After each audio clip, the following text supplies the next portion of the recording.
ഞാൻ എന്താ അവിടെ പോകുമ്പോ വിചാരിച്ചെന്നറിയോ, ചൂണ്ടയിടുന്നു, വലിക്കുന്നു, കിട്ടുന്നു, വലിക്കുന്നു. Hello guys, welcome back to my YouTube channel. നിങ്ങൾ സ്ഥലം കണ്ടിട്ട് എവിടെയാന്ന് ഗസ്റ്റ് ചെയ്യുന്നുണ്ട്. നമ്മളിവിടെ മുമ്പ് വന്നിട്ടുണ്ട്. അന്ന് ഫുൾ വെള്ളമായിരുന്നു. ഇവിടെ ഫുള്ള് പാടത്തേക്കാണ്. ഇവിടെ എന്തിനാ നമ്മൾ വന്നതെന്ന് വെച്ചാൽ മീൻ പിടിക്കാൻ ഗൈസ്. അടിപൊളി ഹോബിയല്ലേ, മഴക്കാലത്ത് നിങ്ങൾക്കൊക്കെ എൻജോയ് ചെയ്യാൻ പറ്റിയൊരു ഹോബി ആട്ടാ. എനിക്ക് എത്ര മീൻ കിട്ടുന്നൊന്നും എനിക്ക് അറിയില്ല, എന്നാലും നമുക്ക് ഉള്ളത് വെച്ചിട്ടൊക്കെ പിടിക്കാം. അതെ, ഇവിടെ കണ്ടില്ലേ മീനൊക്കെ ഇവിടെ നിക്കുന്നുണ്ട്, കാണാണ്ട വലിയ മീനൊക്കെ ഉണ്ട്. ഇത് നമ്മുടെ വലയിലാവോ ഇല്ലയോ എന്നൊക്കെ ഒന്ന് നോക്കാം, എത്ര എണ്ണം കിട്ടുന്നൊക്കെ. നല്ല കാറ്റുണ്ട് ഗൈസ്. പോരാത്തതിന് ഞാൻ ഇടയ്ക്ക് വിശക്കുമ്പോ തിന്നാതെ പോക്കറ്റിലിട്ട് റസ്കൊക്കെ ഇട്ടിട്ടുണ്ട്. സെറ്റപ്പിലാണ് നമ്മൾ വന്നിരിക്കണം. മണ്ണിരേനൊക്കെ ദാണ്ടെ ഒരു കവറിലാക്കിയിട്ട് കണ്ടില്ലേ, കവറിലാക്കിയിട്ട് ഇങ്ങനെ കൊണ്ടുവന്ന്. അപ്പൊ ഇനി നമുക്ക് മീൻ പിടിക്കാൻ ഇറങ്ങാൻ. നമ്മുടെ ചൂണ്ടല് ഇങ്ങനെ പണിതുകൊണ്ടിരിക്കുകയാണ്. എല്ലാം വെച്ചിട്ട് സെറ്റപ്പ് ആക്കുമ്പോൾ നമ്മൾ ചൂണ്ട മേടിക്കാൻ പോയൊരു സ്ഥലമുണ്ട് കേട്ടോ തൃശ്ശൂര്. ആ സ്ഥലത്തിന്റെ വീഡിയോ ഞാൻ ഇവിടെ നമ്മുടെ ചാനൽ ആദ്യമായിട്ട് കാണുന്നവരുണ്ടെങ്കിൽ സബ്സ്ക്രൈബ് ചെയ്യാൻ മറക്കരുത് കേട്ടോ. നമ്മളിതാ ദയ ഹോസ്പിറ്റലിലേക്ക് പോണ വഴി, അതായത് ടീ കടയുടെ ഓപ്പോസിറ്റ് ആയിട്ടുള്ള പെറ്റ് ഫുഡ് ആൻഡ് ആക്സസറീസ് എന്ന് പറഞ്ഞ കടയിലോട്ടാട്ടോ കയറുന്നത്. ചൂണ്ടകൾ എന്ന് പറഞ്ഞ വലിയ അക്ഷരത്തിൽ തന്നെ ഇവിടെ എഴുതി വെച്ചിട്ടുണ്ട്. കയറി വരുമ്പോ തന്നെ ലെഫ്റ്റ് സൈഡിലായിട്ട് കുറെ വെറൈറ്റി ചൂണ്ടകളും ഉള്ളിൽ കയറുമ്പോൾ കുറെ കൊളുത്തുകളൊക്കെ കാണാം. താഴെ നോക്കുമ്പോൾ അതാ ഇവിടെ ഒരു വെള്ള പൂച്ച, നല്ല ഭംഗിയുള്ളൊരു പൂച്ച ഇവിടെ കിടക്കുന്നുണ്ട് കേട്ടോ, പേർഷ്യൻ ക്യാറ്റ്. ഞാൻ ഉള്ളിൽ ചെന്നപ്പോഴും എനിക്ക് മനസ്സിലായി ചെറിയൊരു കടയാണെങ്കിലും ഒരുപാട് ഐറ്റംസ് ഉണ്ട് ഇവിടെ. ഒരു പെറ്റിന് വേണ്ട അത്യാവശ്യ സാധനങ്ങളൊക്കെ കിട്ടും ഇവിടെ. തിരിച്ചു പോകുമ്പോൾ വെളുപ്പ് മാത്രമല്ല, എക്സ്ട്രാ ഒരു കറുപ്പും കൂടി വന്ന് അവിടെ ഇരിക്കണ്ടായിരുന്നു കേട്ടോ. നമ്മൾ ഈ 40 രൂപയുടെ ഒരു ഈരയും പിന്നെ 20 രൂപയ്ക്ക് 6 കൊളുത്ത്, അതായത് ചെറിയ സൈസ് തൊട്ട് വലിയ സൈസ് വരെ നമ്മൾ എടുത്തിട്ടുണ്ടായിരുന്നു. അപ്പൊ നമ്മള് ചെറിയ കൊളുത്താണ് അതിന് തന്നെ ഇട്ടിരിക്കുന്നത്. ഫസ്റ്റ് ഇട്ടിട്ട് കിട്ടിയാൽ നമുക്ക് അതിന്റെ ഒരു ഇൻട്രസ്റ്റ് വരുള്ളൂ. ഞാൻ സ്കൂളിലൊക്കെ പഠിക്കുമ്പോ ഇഷ്ടംപോലെ ഇട്ടിട്ടുണ്ട്, പക്ഷെ കുറെ ഗ്യാപ്പിന് ശേഷം ഇന്നാണ് ചൂണ്ട പിടിക്കാൻ മീൻ പിടിക്കാൻ പോണേ. ഗൈസ്, ഞാൻ വിചാരിച്ചത് ഭയങ്കര സിമ്പിളായിട്ട് ചെയ്യാന്ന്, പക്ഷെ സിമ്പിളായിട്ട് ചെയ്യാൻ പറ്റില്ല. പേഷ്യൻസ്. പിന്നെ നമ്മൾ ആ ചൂണ്ടിയിടുമ്പോണ്ടല്ല അതിന് ചുറ്റും ഒരുപാട് വലിയ മീനുകളുണ്ടാവും. അപ്പൊ നമ്മൾ വിചാരിക്കും ഇപ്പൊ പെടും എന്ന് വിചാരിക്കും. എന്നിട്ട് കുറെ നേരം അവിടെ വെയിറ്റ് ചെയ്ത് അവസാനം നമുക്ക് ഒരെണ്ണം കിട്ടി ഗൈസ്.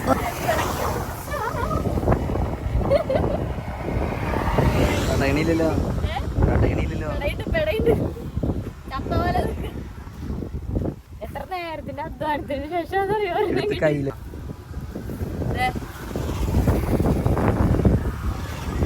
ഏത് മീനാണ് കണ്ടിട്ടൊരു ബ്രാലിന് പെട്ടു കൊളുത്തിട്ട് ഊരിയെടുക്കാം. പെട്ടിരിക്കാലോ കൈസ്. ഇവിടുത്തെ മീനുകൾക്കൊക്കെ ഭയങ്കര ബുദ്ധി. ഒറ്റണപ്പൊരു കൊത്തണ്ട. നമ്മൾ എത്ര മണ്ണീരേനെ ഇട്ട് കൊടുത്താലുണ്ടല്ലോ, ആ മണ്ണീരേനെ ഒരു സൈഡിലോട്ട് പോകും. പക്ഷെ ഒരെണ്ണം പോലും കുത്തണില്ലാന്ന്. ഭയങ്കര ബുദ്ധിയ. ഒരു സൈഡീന്ന് അങ്ങനെ തിന്ന് എല്ലാം കൊണ്ടു. ബുദ്ധിയുള്ള മീനുകളെ ഞാൻ ആദ്യമായിട്ട് കാണണേ. ഞാൻ പറയണതൊക്കെ കേൾക്കണ്ടോണാവോ എനിക്കറിയില്ല. ദിസ് ഈസ് ദ അവസ്ഥ.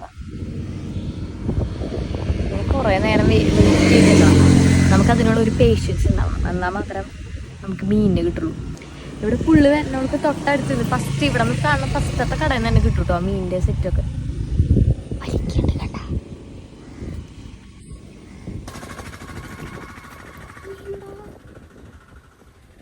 കണ്ട. മീനോ കിട്ടണില്ല.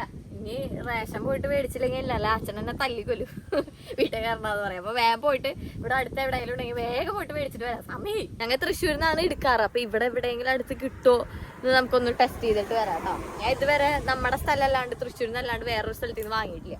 ഗൈസ്, നിങ്ങൾക്ക് എല്ലാവർക്കും അറിയാം കെ സ്റ്റോർ കേരളത്തിൽ എവിടെ ഉണ്ടെങ്കിലും നമുക്ക് പോയിട്ട് റേഷൻ മേടിച്ചിട്ട് വരാം. അപ്പൊ ഇവിടെ അടുത്ത് എവിടെയാണുള്ളതെന്ന് വെച്ച് കഴിഞ്ഞാൽ വേഗം പോയിട്ട് മേടിച്ചിട്ട് വരാം കേട്ടാ. മീനോ കിട്ടിയില്ല, അരിയെങ്കിലും മേടിച്ചിട്ട് പോവാന്ന് വിചാരിച്ച്.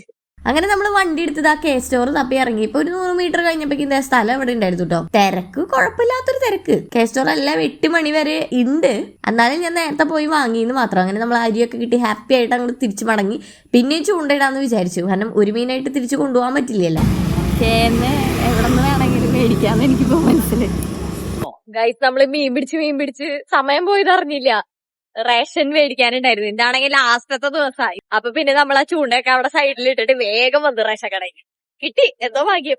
നമ്മൾ വിചാരിച്ച് തൃശ്ശൂര് വരെ പോണ്ടി വരുന്നു, പക്ഷെ കെ സ്റ്റോർ എവിടെ ഉണ്ടായാലും നമുക്ക് അവിടെ നിന്ന് ചെന്ന് വാങ്ങാന്ന് എനിക്ക് മനസ്സിലായി. അപ്പൊ ഓക്കെ, ഇനി നേരെ വീണ്ടും ചൂണ്ടാൻ പോവാം. ചൂണ്ടി ചൂണ്ടി അവസാനം വൈകുന്നേരമായി ഗൈസ്. പിന്നെ നല്ല മഴയായതുകൊണ്ട് അവിടെ നിന്ന് വേഗം പോന്നു. പോണ വഴി ഒരു ചായക്കട കണ്ടപ്പോ അവിടെ ഫുൾ സ്റ്റോപ്പ് ഇട്ടിട്ട് നല്ല ചൂട് ചായ കുടിച്ചുട്ടാ. കുറെ മീൻ പിടിച്ച് അങ്ങോട്ട് ടയേർഡ് ആയതുകൊണ്ട് നമ്മള് ബാക്കി പരിപാടിയൊക്കെ നാളെ ചെയ്യാന്ന് വിചാരിച്ചപ്പോ വീട്ടിലെത്തി ഫുഡ് കഴിച്ച് നേരെ ബെഡ് കണ്ടപ്പോ ഫ്ലാറ്റ്. ഇതിപ്പോ പിറ്റേ ദിവസമാണ്. ആ ഒരൊറ്റ മീനെ ഞാൻ വെറുതെ വിടാൻ ഉദ്ദേശിക്കുന്നില്ല. കാരണം നമ്മുടെ ഹാർഡ് ഏൺഡ് മീനാണ്. ഒരു 2 മണിക്കൂറൊക്കെ 2.5 മണിക്കൂർ എടുത്ത് പിടിച്ച മീനാ. പിന്നെ എങ്ങനെ കളയും? ഒരെണ്ണ കിട്ടിയെങ്കിലും ഇതാ ഈ കവറിന്റെ ഉള്ളിൽ ഞാൻ ഇന്നലെ വന്നിട്ട് ഫ്രിഡ്ജിന്റെ ഉള്ളിൽ ആക്കി വെച്ചിട്ടുണ്ട്. അപ്പൊ ഇത് നമുക്ക് തിന്നാൻ പറ്റില്ല. കാരണം പാടത്തിൽ നിന്ന് പിടിച്ചതാണ്. പിന്നെ കുഞ്ഞാണ്. അപ്പൊ ഇവിടെ ഒരു 3 പൂച്ചയുണ്ട്. അവർക്ക് ഇട്ട് കൊടുക്കാന്ന് വിചാരിച്ചു. ഞാൻ സമ്പാദിച്ചു വന്ന മീനിനെ പൂച്ചക്ക് ഇട്ട് കൊടുത്ത് നമുക്ക് ഈ വ്ലോഗ് അവസാനിപ്പിക്കാന്ന് വെച്ച്. ഞാൻ എന്താ അവിടെ പോകുമ്പോ വിചാരിച്ചെന്നറിയോ? ചൂണ്ടയിടുന്നു, വലിക്കുന്നു, കിട്ടുന്നു, വലിക്കുന്നു, കിട്ടുന്നു, ഇങ്ങനെയൊക്കെ ഞാൻ വിചാരിച്ചേ. പക്ഷെ അവിടെ എനിക്ക് എത്തിയപ്പോ പ്രാന്തായി പോയി. അതാണ് കൊറേ ചൂണ്ടയിട്ടിരിക്കണ വീഡിയോസ് എടുത്തിട്ട് നിങ്ങളെ ബോറടിപ്പിക്കാന്. എന്തായാലും കിട്ടിയ ഞാൻ അച്ഛന്റെ അടുത്ത് ചോദിച്ചപ്പോ ഇത് ബ്രാലാന്ന് പറഞ്ഞ്. ബ്രാലിനല്ലേ? അപ്പൊ ഇതിനെ നമുക്ക് 3 പീസായി മുറിച്ചിട്ട് പൂച്ചകൾക്ക് കൊടുക്കാം. ഇവിടെ അസംബ്ലി ആർക്കായിട്ടേ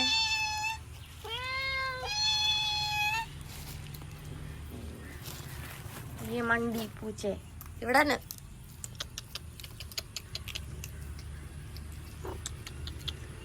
അയ്യോ ഞാൻ പോണേണ്. വെറുതെ എന്തിനാണ് ഒരുപാട് എക്സ്പ്രഷൻ ഇട്ട് ചാവണത്? കൈസ് അങ്ങനെ നമ്മളിത് പൂച്ചകളെ ഹാപ്പി, പൂച്ചകൾക്ക് മീൻ കൊടുത്തിട്ട് മീൻപിടുത്ത വ്ളോഗ് അവസാനിപ്പിക്കാണ്. ഈ വീഡിയോ ഇഷ്ടപ്പെട്ട ഒന്ന് ലൈക്ക് ചെയ്ത് കമന്റ് ചെയ്യാൻ മറക്കല്ലേട്ടാ. അപ്പൊ ഓക്കെ, ബൈ.